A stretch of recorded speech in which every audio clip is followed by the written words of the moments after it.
দিন শেষের বিরতি আর নিজের সাথে সময় কাটানোর একটা মুহূর্ত। গোধূলি বেলার শেষ মুহূর্তটা আমার ভীষণ ভালো লাগে। কোনো একটা সময় স্বপ্ন ছিল গোধূলি বিকেলে একটা সাগর পাড়ে শুধু আমি আর তুমি বসে থাকবো। স্বপ্ন দেখা ভালো, তবে সত্য হবে কিনা তা জানি না। বসে বসে সন্ধ্যাবেলা ছেলেকে পড়ালাম, তারপর মা ছেলে রাস্তায় বের হলাম হাঁটার জন্য। ছেলেকে বললাম, বাবা পপকর্ন খাবে? সে বলল না। তারপর বললাম, চলো মা, আমি আর তুমি মিলে একসাথে কিনি। দুজনে মিলে কিনলাম আর একটা ব্রেড নিয়ে আসলাম। যেহেতু দেশে গ্যাসের সংকট, তাই আমার হাজব্যান্ড এখন অফিস থেকে প্রায় 5টায় চলে আসে। তো নাস্তা হিসাবে কি বানাবো, একটা ডিম ফেটে নিলাম, সাথে দুধের গুঁড়ো দিলাম, এরপর একটু লবণও অ্যাড করে দিয়েছি, তারপর হলো এখানে চিনি একটু অ্যাড করে দিয়েছি, এরপর হলো এখানে আমি একটু চিজও অ্যাড করে দিয়েছি। ফ্রিজে রাখার কারণে চিজটা এক ধরনের শক্ত হয়ে গিয়েছিল, করার সময় আমার ভীষণ কষ্ট হচ্ছিল, তারপরও আমি করেছি কারণ চিজ দিলে একটু খেতে ভালো লাগে। মানুষ কম, তাই আমি ডিম একটা দিয়েছি। আপনারা যদি কখনো বিকালে নাস্তা হিসেবে এটা বানান তাহলে আপনারা চেষ্টা করবেন 2টো ডিম দিতে। এই যে দেখুন নাচুরবন্দা চিজ, যেটাকে নিয়ে আমি পুরো দমে একটু অনেক বেশি পরিশ্রম করে ফেলেছি। মজার জিনিস খেতে হলে তো কষ্ট করতেই হবে, এটাই স্বাভাবিক।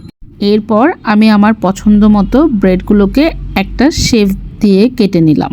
আপনারা যদি কেউ আপনাদের পছন্দ মতো দিতে চান তাহলে আপনারা আপনাদের পছন্দ মতো দিতে পারেন। প্রতিদিন আপনাদেরকে মাছ, তরকারি, মাংস এসব রান্না দেখায়, আজকে একটু ডিফারেন্ট নাস্তা বানানোর চিন্তা করেছি নাস্তা আইটেম দেখাবো। তারপরে বিলিভ করেন আমি যাই পারি তাই আপনাদের সাথে শেয়ার করি। আমি কিন্তু মাস্টার শেফ ইন্ডিয়া নই, তাই আমি যা পারি তাই শেয়ার করি। এরপর হলো আমি ব্রেডগুলোকে এখানের মধ্যে ভিজিয়ে তারপর আমি চুলায় যে ননস্টিকটা দিয়েছিলাম সেই ননস্টিকের মধ্যে আমি একটু ঘি দিয়েছিলাম। বাসায় যদি ঘি না থাকে তাহলে আপনারা তেলের উপর করতে পারেন। বিকালে শর্টকাট নাস্তা হিসেবে এটা খুবই মজাদার। আপনারা চাইলে ডিমের মধ্যে পেঁয়াজ কুচি, কাঁচামরিচ, টমেটো, হলুদ, মরিচ সব কিছু দিয়েও ঝাল হিসাবেও এটা বানাতে পারেন।